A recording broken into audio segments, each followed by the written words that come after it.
Hi friends, welcome to Fragrance of My Life. இன்னைக்கு நம்ம கிச்சன்ல இருந்து ஒரு நான்வெஜ் ரெசிபி தான் வந்து பார்க்க போறோம். ஆலூ கோஷ் குருமா தான் வந்து செய்ய போறோம். இது வந்து முஸ்லிம் ஸ்வீட்லலாம் வந்து ரொம்பவே வந்து அடிக்கடி செய்யக்கூடிய ஒரு ரெசிபி. கீ ரைஸ், குஷ்கா இதோடலாம் வந்து ஒரு அட்டகாசமான காம்பினேஷன். பெரும்பாலும் இந்த குழம்பு வந்து பார்த்தீங்கன்னா நம்ம சைடில் வந்து முஸ்லீம் ஸ்வீட்டில் தான் வந்து செய்வாங்க. ஆனால் நார்த் இந்தியா அண்ட் பாகிஸ்தானில் வந்து இந்த ரெசிபி வந்து அடிக்கடி வந்து செஞ்சு சாப்பிடுவாங்க அவங்க. ரெசிபிக்குள்ளே போகிறதுக்கு முன்னாடி நம்ம சேனலை நீங்கள் சப்ஸ்கிரைப் பண்ணாமல் இருந்தீங்கன்னா சப்ஸ்கிரைப் பண்ணிவிடுங்க. அப்படியே பக்கத்தில் இருக்க பெல் பட்டனை தட்டி அப்படியே ஆல்னு கொடுத்துட்டிங்கன்னா நான் போடுற வீடியோஸ் அப்டேட்ஸ் எல்லாமே நீங்கள் மிஸ் பண்ணாமல் பார்க்கலாம். உங்களுக்கு நம்ம சேனலில் வர கண்டென்ட் பிடிச்சிருந்ததுன்னா மறக்காமல் சப்ஸ்கிரைப் பண்ணிவிடுங்க. இன்றைக்கி ஆலு கோஷ் குருமா வந்து பார்த்திங்கன்னா நம்ம குக்கரில் தான் செய்ய போகிறோம். 2 டேபிள் ஸ்பூன் எண்ணெய் எடுத்திருக்கேன். எண்ணெய் சூடானதும் 2 ஏலக்காய், 2 கிராம்பு, ஒரு 2 இன்ச் பட்டை போட்டுக்கோங்க. இது கூடவே 2 பச்சை மிளகா, 2 பெரிய சைஸ் வெங்காயம். வெங்காயத்தை நல்லா வதக்கிக்கோங்க சாஃப்ட் ஆகுற வரைக்கும்.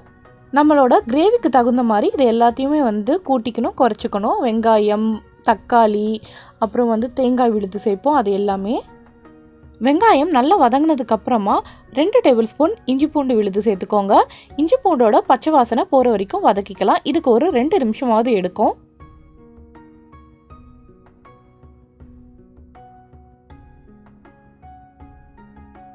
இப்போ நம்ம 2 தக்காளி வந்து சேர்த்துக்கலாம்.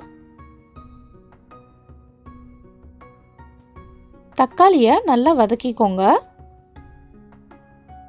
தக்காளி நல்லா வதங்கிடுச்சுனாலே வந்து லைட்டாக வந்து அப்படியே எண்ணெய் விட ஆரம்பிக்கும். அதுதான் வந்து தக்காளி வதங்கிடுச்சுன்னு அர்த்தம். இங்கே பாருங்கள் எப்படி விடுது இல்லையா? இந்த ஸ்டேஜில் நம்ம நெக்ஸ்ட்டு வந்து சேர்த்துக்கலாம். தக்காளி நல்லா வதங்கினதுக்கப்புறமா ஃப்ளேமை வந்து லோ பண்ணிவிட்டு 1.5 டேபிள் ஸ்பூன் மிளகாய் தூள், 1/2 டீஸ்பூன் மஞ்சள் தூள், 1 டேபிள் ஸ்பூன் மல்லித்தூள். இப்போது இது எல்லாத்தையுமே நல்லா வந்து அந்த பச்சை வாசனை போகிற வரைக்கும் வதக்கிக்கலாம். கொஞ்சம் ட்ரை ஆச்சுன்னா கொஞ்சமாக தண்ணி தெளித்து விட்டு கூட வதக்கிக்கோங்க.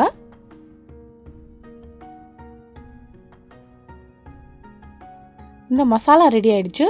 இப்போ நம்ம இதில் நல்லா வந்து கழுவி வச்சுருக்க கறியை வந்து சேர்த்துக்கலாம். இந்த கறியில் வந்து பார்த்திங்கன்னா நிறைய வந்து கொழுப்பு இருக்குது. அதனால நான் எண்ணெய் வந்து கம்மியாக தான் விட்டுருக்கேன். கறியோட அப்படியே வந்து பார்த்திங்கன்னா ஒரு 3 உருளைக்கிழங்கு வந்து நறுக்கி இந்த மாதிரி பெரிய பெரிய பீஸாக நறுக்கி வந்து போட்டுக்கோங்க. சில பேர் வந்து என்ன பண்ணுவாங்கன்னா இந்த உருளைக்கிழங்கை வந்து ஃபஸ்ட்டு கொஞ்சமாக எண்ணெயில் வந்து ரோஸ்ட் பண்ணிவிட்டு அதுக்கப்புறமா வந்து சேர்த்துப்பாங்க. அந்த மாதிரியும் வந்து பண்ணலாம். இந்த மெத்தட் தான் வந்து எங்கள் வீட்டிலலாம் வந்து செய்வாங்க. கறியும் உருளைக்கிழங்கும் சேர்க்கும் போதே உப்பும் வந்து இந்த கிரேவிக்கு தேவையான அளவு உப்பு வந்து போட்டிருக்கணும். நம்ம மறந்துட்டோம். இப்போ வந்து போட்டுக்கலாம். போட்டுட்டு இன்னொரு தடவை வந்து கிளறிக்கலாம். இது ஒரு 5 நிமிஷம் வந்து அப்படியே குக் ஆகட்டும். அதுக்குள்ளே நம்ம வந்து தேங்காய் விழுதை வந்து அரைச்சி எடுத்துகிட்டு வந்துடலாம். 1/2 கிலோ கறிக்கு வந்து ஒரு 3 பத்த தேங்காயை வந்து அரைச்சி விழுதாக வந்து சேர்த்துக்கிட்டிங்கன்னா கரெக்டாக இருக்கும். உங்களுக்கு இன்னும் கிரேவி திக்காக வேணும்னா இன்னமும் கொஞ்சம் சேர்த்துக்கலாம். தேங்காயை சேர்த்ததுக்கப்புறமா நம்மளுக்கு எவ்வளோ தண்ணி வேணுமோ கிரேவிக்கு அவ்வளோ தண்ணி வந்து ஊற்றிடுங்க. இப்போ எல்லாத்தையுமே நல்லா மிக்ஸ் பண்ணிவிட்டு ஒரு 4 விசில் வந்து விட்டுடலாம்.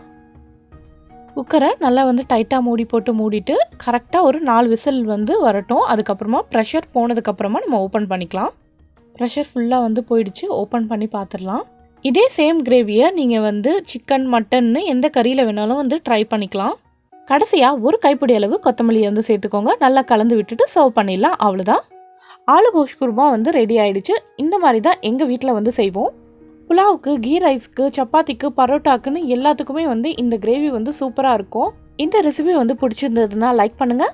செஞ்சு பார்த்துட்டு எப்படி இருக்குன்னு கமெண்ட்ஸில் சொல்லுங்கள். நம்ம சேனலை இன்னும் சப்ஸ்கிரைப் பண்ணாதவங்க மறக்காமல் சப்ஸ்கிரைப் பண்ணிவிடுங்க. தேங்க்யூ.